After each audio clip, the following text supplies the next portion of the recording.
मुख्यमंत्री विष्णुदेव साहा श्री राम मंदिर में पूजा करे के बाद जसपुर जिला के बगीचा में डाले नावे ऊंट और कि इनकी भारतीय जनता पार्टी के पक्ष में दिखत हावे माहौल।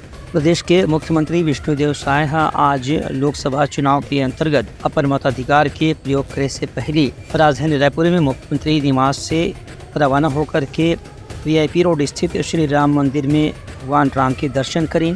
ओकर बाद जशपुर बगीचा के लिए रवाना हुई, जहां की उल्लापन मतदान करना रही से। बता दें कि मुख्यमंत्री पहले रायगढ़ से जशपुर से सांसद विधायक रह चुके हैं, लेकिन अब दूसरे प्रत्याशी के समर्थन में ही उल्लापुरा चुनाव के प्रचार के दौरान सक्रिय रूप से भाग लेना पड़ी से। लेकिन मतदाता के रूप में अपन वोट डाले के अधिकार के इस्तेमाल करे पर मुख्यमंत्री है आज दोपहर बाद जशपुर जिला के बगीचा रवाना हुई, जी हाँ वो शाम के मतदान के अधिकार के प्रयोग करें हैं। Bureau report Uttarakhand news.